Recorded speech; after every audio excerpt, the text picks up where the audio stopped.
everybody. So this morning, Matthew, we're going to respond to a question. Go ahead, and there were a couple questions. Can you give us the two sort of questions that came up? Because this is two questions. We're going to combine them and respond with basically a process. Yeah, so the first one was, how do we de-escalate a situation when someone's becoming agitated? Okay, so de-escalation when somebody's agitated, quote unquote.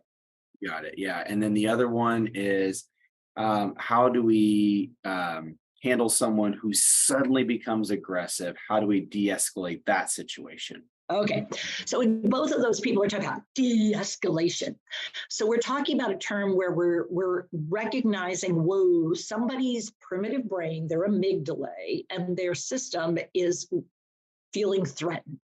And feeling threatened to such an extent that it's really obvious to us that the person is now seeking relief. Okay, they are seeking to get out of this threatening situation. So they're in a seek mode. It's no longer hidden. It is a seek mode. So we have to notice that we've got somebody who's in seek mode, and their amygdala is, they've gone through fright. They've gone through attempt at flight. They have actually considered fight. They are no longer hiding, they are seeking. Now, what we have to recognize in that second situation, we had somebody who is in seek and they're seeking to take out the enemy. This aggression that you're describing is the extent to which their primitive brain feels so threatened that they're pushing back. They're actually seeking to take out. The agitated person, I'm just going to describe, is classically, for me, noticing would be, ooh, someone's in distress. They're still over here with the fright, the flight, the fight, but they're still not sure what to do. But it's moving out of hide into seek. But we aren't sure whether they're seeking help or not yet. We don't know, but it's no longer hidden to us. They may not be aware of it, but we have become aware of it. This is where we need to notice and pause.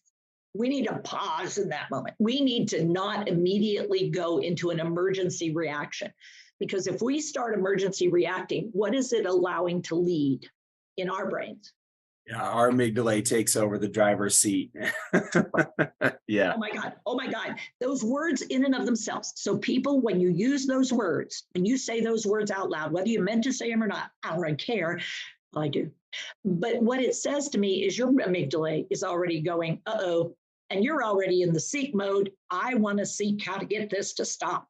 When you say the word de-escalate, that's not really what you mean. What you mean is, I want this to stop. I want to stop this. How do I get this to stop? And I've got to get you to go. So the first thing I want you to go is, wow, or whoa, because I want you. Ooh, hey, the door, that door is locked. Why is that door locked? You're wanting to know about why that door is locked. Yeah, it's locked and I can't. I'm over there. Yeah, I'm supposed to be getting out, and that door is locked. And that door is not opening, and you want out. Yeah, what? Yeah. It's not supposed to be locked. That is not so. You know what, Matthew? Well, what? That door should not be locked. It is, though, isn't it? Yeah, well, yeah, I tried it a bunch of times, and then that idiot over there told me that I'm supposed to be here, and I'm not supposed to be here. Wow, so you're not even supposed to be here, and you can't get out where you know you should. Yeah. You know what? I'm gonna do. Can I do something? I'm gonna try something, and I don't know. I mean, I'm gonna give it my best shot. Well, if it's gonna help, yeah. I'm gonna go ask the idiot over there. Could we go out together? If I went with you, could we go out? Maybe it's just that you need a partner or something to go out. I don't know. That is just ridiculous. I mean, if it gets me out the door, then that's fine. Well, how about if we start there? Because I mean, I don't know the answer. I mean, I'll be honest, I don't know the why, but maybe it's that you need a partner. And if that works, I'm willing to partner with you, man. Well, all right, let's go get it done. So we get. I'll tell you what. Can you give me a second here? Let me ask you something. Yeah. I want to. He already refused you, so could I go talk to him for a second, see if I can negotiate something? I mean, well, yeah, that'd probably be better because if I get over there, I'm going to let them have it. You know, yeah, see that, I don't think that's going to help us at all. You know, I'm just saying, tell you what, is there anything you want to do before we leave? I mean, is there anything you need to do before take out of here? Do you have a hat you wear? Well, yeah, yeah, no, I usually wear a hat when I go. Yeah, I don't. Usually wear a hat. Well, yeah, Oh, no, I don't have mine either. Son of a gun. Okay, tell you what. Ooh, I see you have one. Like if you look over to your left, do you have that one there? Is that the oh, one you wear or something else?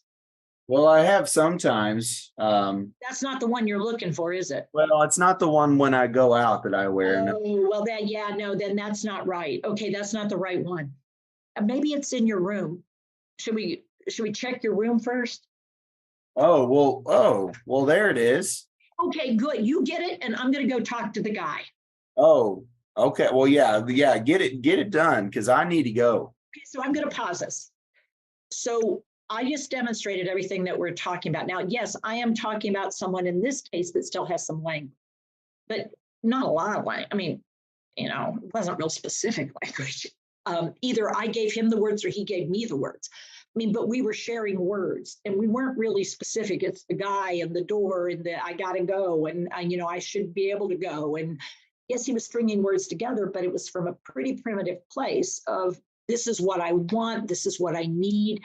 So I started with the pause. Now I'm really comfortable with this. Most people are not that comfortable, but I'm super comfortable. As soon as Matthew was like, well, my pause was like that. My pause was just the notice of distress, level of distress. He's super distressed. He still has words, but not many. And if I don't fix something quick, it's not going to be words, it's going to be actions. Because he's already, and we found out through my explore with him that he's already tried words and it didn't get him where he wanted to go. So he's getting ready to, as many people would term it, get aggressive. In other words, determine the only way out of here is to fight your way out. Because he tried arguing his way out, that didn't work.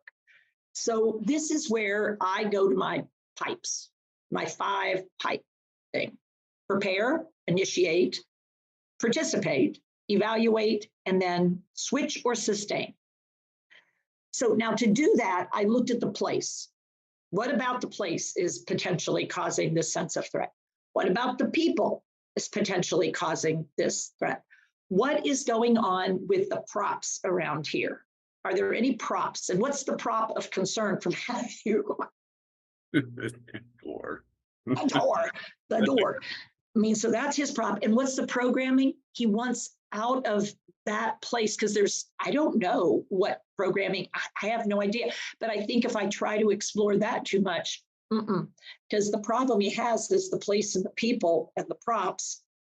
That's what's not working. So I've got now my aha possibilities. I've got a possibility. So my first is to partner with him. So I'm going to change the people and we're going to talk about getting out of this place and that prop is nothing but a prop. And, you know, if he wants to go out, well, I heard him, he wants to go out. He doesn't have more specifics than that. So what I did is I aligned with him, physically aligned with him, and I also joined him in his language. I changed him in his distress, but I'm not distressed, but I recognized his distress. And I shared words with him. And as I did that, as I did what I know how to do, what happened for Matthew? I was able to come, I went from up here with my language, my frequency, and my intensity, and I came down.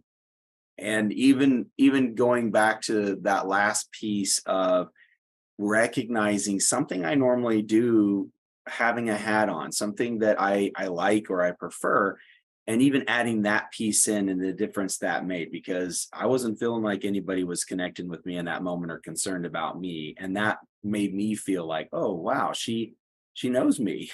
she knows that's something that I do and that I need. Yeah, if I'm going to go out, I need that one. Yeah. And so, you know, negotiating is part of what life is about when somebody is different than me, because I don't always know what's best for them. I never will know what's best for them. They're them and I'm me, but I can approximate. And so this idea of de-escalating is really about being super curious about the human being, but not expressing that curiosity of what do you need? What do you want? What do you want to do when you go out? You know, Matthew, that you're not allowed out. I mean, that had already been tried. Why try something that they already tried? So my evaluation is Matthew needs a partner. Why do I know that? Well, I know Matthew. Matthew works in, I mean, it wouldn't necessarily work with me the same way because, you know, it's like, I don't see why I can't go out alone. I might be willing to if it gets me out the door, but then I'm going to try to ditch you as soon as we're on the other side. But for now, why not have Matthew come with me when I go do that talk with that person by the door? Why not do that, Matthew? I did an evaluation of my initiation participation with them.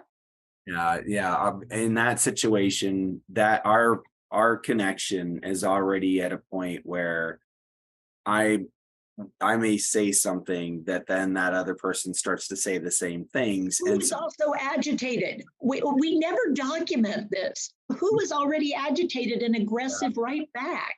The staff member at the board. You know better than that, Matthew. The door stays locked. You stay here. This is where you live. And we don't see that as aggressive.